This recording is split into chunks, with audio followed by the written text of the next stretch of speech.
It's an eerie, quiet night in 1940s Tulsa. The wind whistles through the trees. The streets are empty, except for the occasional car or passing shadow. You're walking through an affluent neighborhood where the houses are grand, their lawns manicured, and everything looks picture perfect. Except for one house. At 10 East 21st Street stands a duplex that is the subject of every whispered rumor in the neighborhood.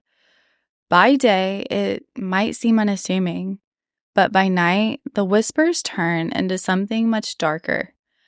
The neighbors, restless and uneasy, hear screams, strange noises, and even growling. Sometimes they hear a telephone just ring and ring and ring. In the dead of the night, they see two dark silhouettes illuminated by the light of the moon bearing a small coffin in the backyard. The air around the place feels heavy, oppressive.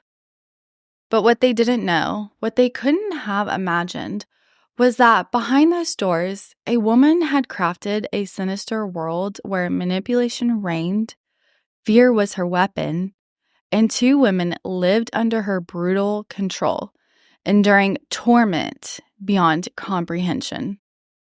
This is the story of Carolann Smith, her captives, and the chaos that played out behind closed doors at the Hex House. Pour yourself a cup and settle in. You're listening to Shall We Brew, where we talk about true crime, bizarre mysteries, and deadly scandals. I'm your host, Haley, and every episode we dive into some of the most chilling stories, brewing up the perfect blend of suspense, intrigue, and maybe even a few chills. So get cozy, grab your favorite drink, and remember, once we start brewing, the truth can't be unsipped. You can find show notes on shallwebrew.com. I usually link numerous sources, add photos, and any documents pertaining to each episode. If you would like to do an even further deep dive, feel free to check it out. Disclaimer, the events in today's episode takes place in the 1930s through 1940s. I try to be as thorough as possible when conducting research. A lot of the sources were through newspaper archives, so if anything's incorrect, please comment below. Carolann had several aliases, her real name and a few other names that she just made up. I will refer to her mainly as Carolann just to avoid confusion. There will also be topics of child loss, self-exiting, and other lives lost mentioned. Please feel free to skip today's episode if you need to. With that being said, brace yourself because Carolann Smith's story is filled with more twists and turns than a wild roller coaster ride.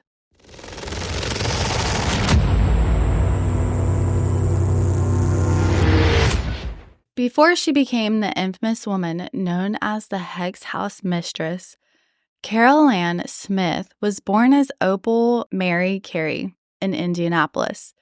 She grew up living a life of luxury. Her father sent her and her sisters to private schools. Later on, she stated she never worked a day in her life. Although her early life was marked by tragedy, her mother died when she was just 9 years old. The reason for her death is unknown. By 1910, Thomas Carey, her father, and his three daughters were living near Weber's Falls, Oklahoma. She had met Faye Harold Smith, and the pair married in 1914. And this is when she legally became Opal Mary Smith. In 1915 and 1919, the couple had two children, both born prematurely, and they sadly passed away a few hours after birth. By 1930, Faye and Carolann were residing in Casper, Wyoming, where her husband had started working as a salesman for the Williamsport Wire Rope Company.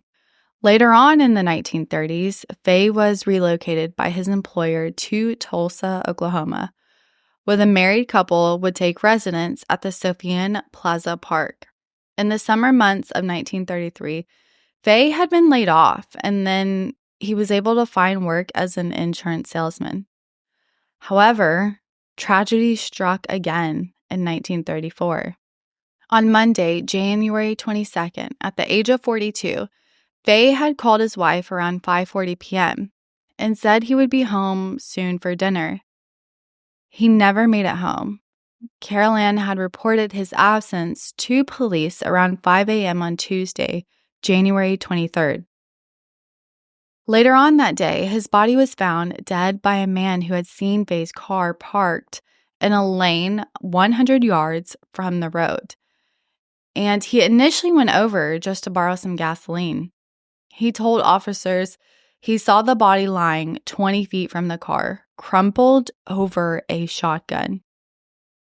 His body had broken the gun stock when falling, and apparently he had leaned over the gun and used a stick to push the trigger. His keys were found in his pocket, and inside the car was a note asking that his wife be notified and stating there was a letter in his post office box for her. What was written on the letter in the mailbox? We will never know, since Carolann never actually divulged that information. Though his death was officially ruled as a self-exit, the circumstances were suspicious. People who had seen Faye before the incident described him as being cheerful and in good spirits. Friends insisted that Faye was not the kind of man to take his own life. And here's where things get even more suspicious. Carolann had taken out a $25,000 annuity on her husband just a short time before his death. She allegedly had also spoken with her husband about suicide the week before he died. While working in insurance, the very first business Faye wrote was a $10,000 policy on Beulah Walker, with Carolann as the beneficiary. In 1935, just 1 year after her husband's death, a woman named Beulah Walker, who had been Carolann's previous maid, was struck on the 3400 block of Sepulpa Road and sadly died a week later in the hospital from her injuries. It's reported in the Tulsa World, January 31st, 1935. The man whose car hit her states, "She started to walk across the street. I put on my brakes and swerved the wheels. I was almost at a stop when the machine struck my car from the rear, shoving it against the woman. I took her in my car to West Tulsa, where I called an ambulance." On February 4th, 1935, the Tulsa Tribune reported that an effort was being made to locate relatives of Beulah Walker. Then on February 5th, the Tulsa World states Christian Science funeral rites will be read at the Guardian Funeral Home Wednesday morning at 10 o'clock. The Rebecca Lodge will conduct services at the grave in Oaklawn Cemetery. It also states she had no known relatives, and her home was wherever she worked as a nurse. It came to light later on that Carolann handled all of the funeral arrangements and was the beneficiary of her life insurance policy. Also, it's important to note that Opal by this time was going by the name Carolann and had asked for her father to live with her after the death of her husband. She had made arrangements for him to come live with her. Well, it turns out she had a life insurance policy on him as well, and her father, Thomas, mysteriously died in 1934 on the 20th of September. It's unknown exactly where he was living at the time of his death, but I do know that he was not residing with Carolann just yet. By 1937, Carolann had established herself in Tulsa under a different name, Meredith Fontaine. She portrayed herself as a wealthy widow, a sophisticated woman with an air of mystery. Virginia was born in Kansas on July 20th, 1913. Her father, Thomas Evans, mother, Jane Evans, moved to Stroud, Oklahoma, and then her sister, Marion, was born. Her father inherited a lumber yard named Evans Company from his father, so Virginia's grandfather. He became a very wealthy businessman of Stroud. Virginia met Carolann in 1937 at a Christian Science reading room in Tulsa. Carolann had turned to Christian Science as a way to try to cope after her husband's death. They became friends about a year later when Carolann had asked Virginia to move in with her at her apartment the Sophian Plaza Park. In 1938, Carolann met Nell Willetta Horner at the Aikens grocery store on West 2nd Street in Tulsa, which is now just a part of downtown. Willetta was born on April 26th in Centralia, Illinois. Most articles refer to her as Nell Willetta Horner, but it seems like she just went by Willetta. Willetta became friends with Carolann and later moved in with her at the Sophian Plaza Park apartment as well. Carolann's psychological manipulation was cruel. At first, she treated Willetta like a daughter after she moved in, and at one point, she even told Willetta that she had legally adopted her. Then, after some time, Carolann would pit Willetta and Virginia against one another, telling each other the other was plotting against them. Willetta was told that Virginia was absolutely pure, even though she had been married for 6 months. Carolann told Virginia that Willetta was a prostitute that she picked up from First Street, who had sinful relations with men and women. She was planning to save her soul. Carolann created an atmosphere of distrust and paranoia, making the two women feel like enemies, even though they were both enduring the same nightmare. She also stated that Virginia was mentally unstable and wanted to kill her father, and that Virginia's mother hated her for this. According to Carolann, it was the responsibility of her and Willetta to save Virginia's soul. Carolann portrayed herself as being the protective mother. She allowed Willetta and Virginia to keep their jobs, but expected them to return home immediately after work. Both women were forced to cut off contact with their family and friends. When Willetta's brother, Jack, attempted to contact his sister, Carolann had Virginia tell him that Willetta no longer lived there. Carolann would routinely perform purification rituals by reading quotes from the Bible and providing sermons. Willetta and Virginia were expected to attend and listen. These rituals often got loud when Carolann gave an impassioned sermon. The managers of the Sophian Plaza already disliked Carolann, but when they began to get complaints from other tenants, they raised her rent. Carolann blamed Willetta and Virginia by telling them that they were being evicted from the apartment building for being working-class women. Carolann then assigned Willetta the task of finding a new place to live. Willetta found a small rental house in Tulsa near 25th Street and Boston Place that was behind a larger primary residence. They moved in, lived there for a year, but Carolann wanted a bigger place to live, and she found it. A duplex at 10 East 21st Street in the luxurious neighborhood of Maple Ridge. This is a home that would later become known as the Hex House. While living in the duplex, Carolann's manipulation ran deep. She had complete control over Willetta and Virginia, from their finances to their physical and emotional well-being. Both women were required to hand over their paychecks each month, and Carolann doled out just enough money for them to survive. Willetta, who worked at an oil company, resorted to stealing pencils and erasers to sell for money that she would use to purchase food or soles for her shoes. Both women were forced to sleep in the basement. Willetta's sleeping arrangement is described as a bed made of 4 orange crates, set together, covered by a cardboard and a single blanket. It's so short, even a little person would cramp. Her head lays next to a toilet stool.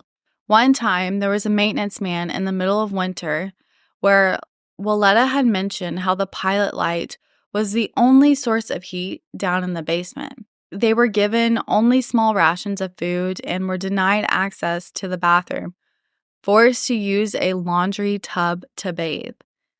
Carolann beat them regularly and subjected them to bizarre purification rituals, reciting Bible verses and preaching about salvation. Meanwhile, Carolann was living a life of luxury upstairs in the duplex.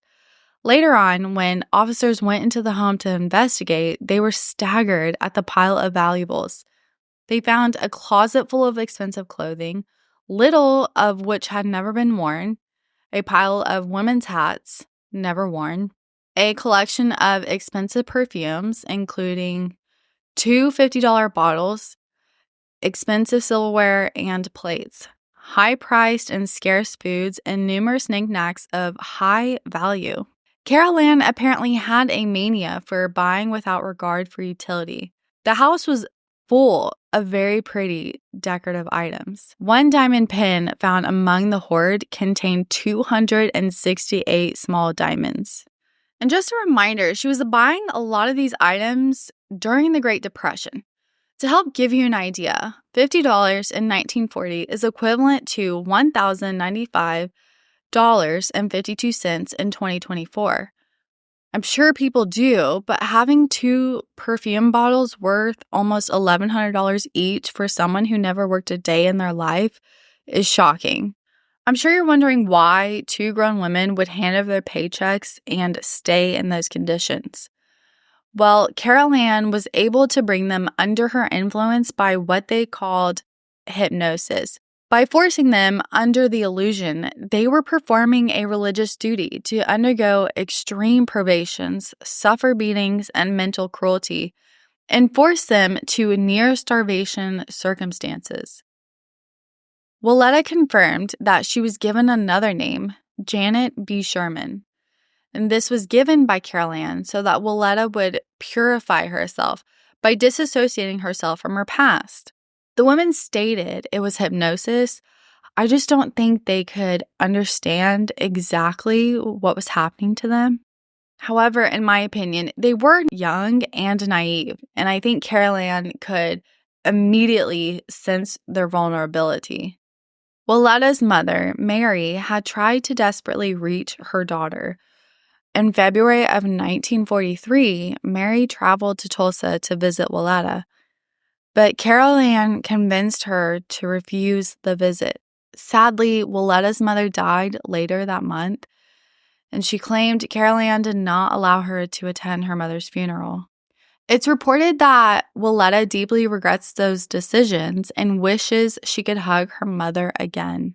Meanwhile, Virginia's father, Tom Evans, was being fed lies. Carolann called Tom and said Virginia was in very serious condition and needed a nurse daily. She went so far as to physically abuse Virginia, keeping her up all night, pulling out her hair, and bruising her face before Tom's visits.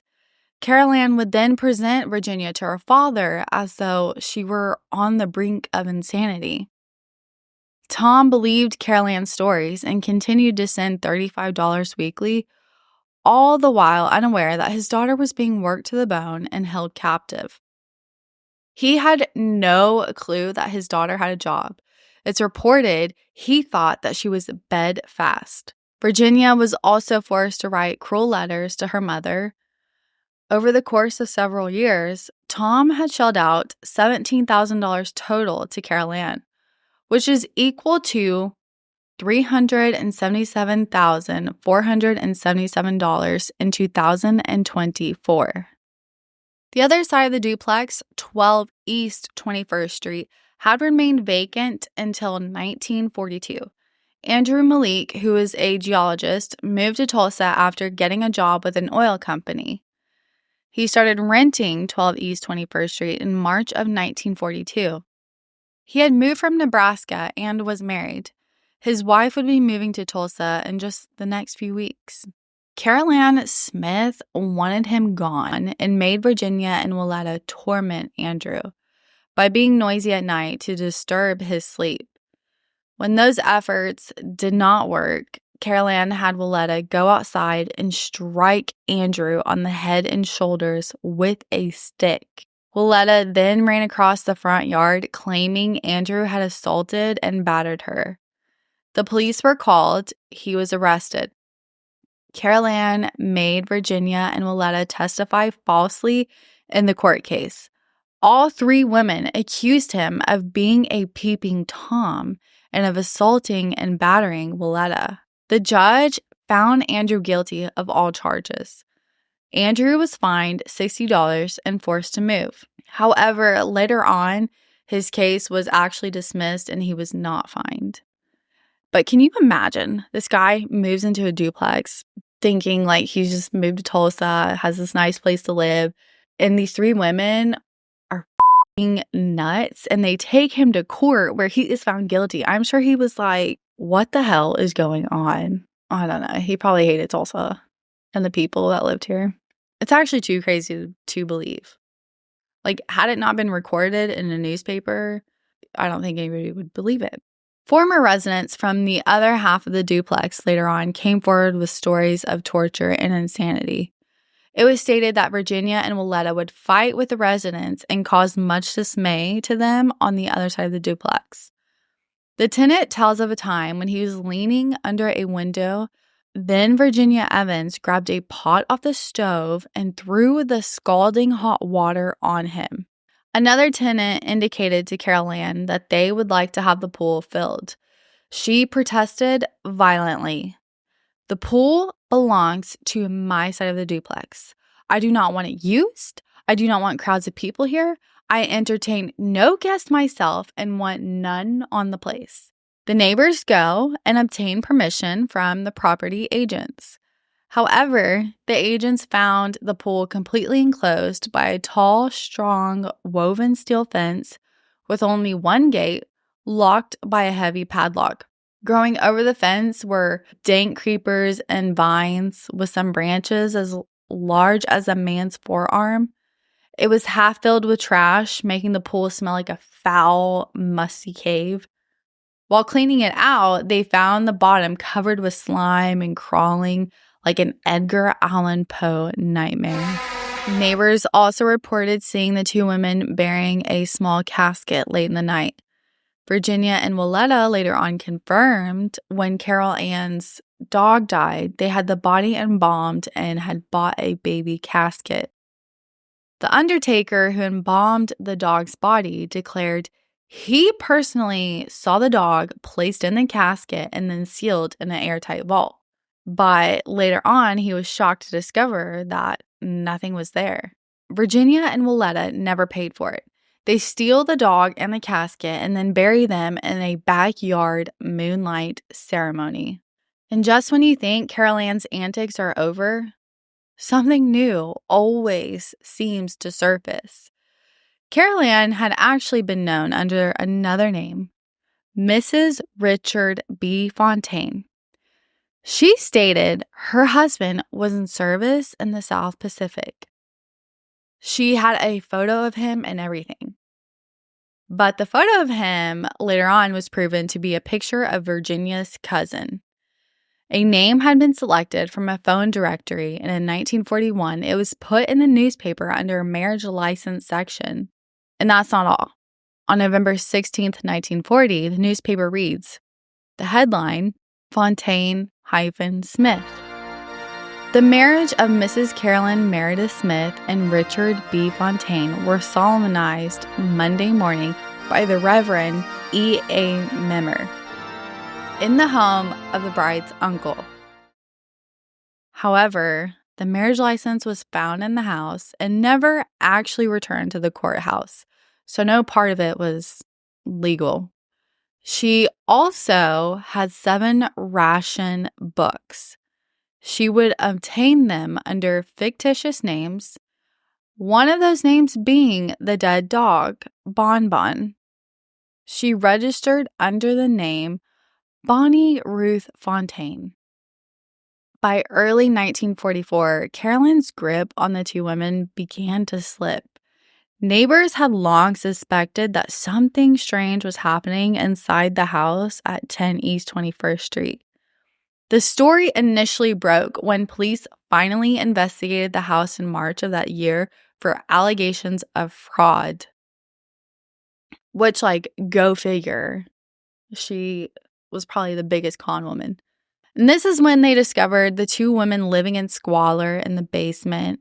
They uncovered books on witchcraft and other occult materials, which led to the nickname, the Hex House. Carolann Smith was arrested on March 28, 1944, charged with obtaining money through hypnotism, coercion, and trickery, though she was later found guilty of subornation of perjury, forcing Willetta and Virginia to lie in court about their neighbor. During trial, a sanity evaluation declared that she was suffering from involution melancholia. She was never actually charged with murder, and she was sentenced to a year in prison, but remained free on bond until her formal sentencing in October 1944. During the trial, Carolann was described by some as having a lust for money and limelight. Others viewed her sympathetically, saying she was broken from the death of her infant children and husband. Later on, it was reported in the Tulsa Tribune they learned Carolann was located in Colorado Springs, and she wrote a letter to her probation officer on June 7th from Colorado Springs asking for permission to visit the West Coast for the summer with friends. Other than that, not much else is known. She's most likely changed her name, conned more people so she could keep up with her lifestyle. After her arrest, Willetta and Virginia were finally free. Though the psychological scars remained, Willetta left Tulsa and eventually rebuilt her life, moving to Boston, then back to Centralia, Illinois, where she remarried several times before settling in Reno, Nevada. Virginia's fate is less clear, so just to recap, she had insurance policies on Faye Smith, her husband, $25,000, Beulah Walker, $10,000. Also one on her father, not sure the amount. $2,000 policy on Willetta, and had applied for one for her 12-year-old nephew. She had 7 ration books. She had Tom Evans, Virginia's father, give her a total of $17,000 for non-existent nursing fees. She took all of Virginia and Willetta's paychecks, which was approximately $27,000 in the span of 7 years. So in 1940, $79,000 would be $1,730,923.86 in 2024. As for the Hex House, it became a legend in Tulsa. The house stood vacant for many years before it was finally demolished in the 1980s, but not before becoming a popular Halloween attraction for thrill seekers who heard the dark tales of what went on inside. There is now a Halloween attraction called the Hex House in Tulsa, which I'm sure it's obvious, but it's inspired by these real-life events. As for now, the house is no longer there. It was demolished in the 80s, and there's just a parking lot there, which a lot of people claim and have claimed over the years is haunted. Their cars don't start, or their cars randomly start, or their cars have moved somehow. I don't know. Believe what you will, but nobody actually died in the house that we know of. Thank you all so much for joining me. I hope you enjoyed this tea. Feel free to like, subscribe, share with a friend, and leave a review. Let me know your thoughts on this case below. Until next time, stay safe, and I'll see you next week for another story.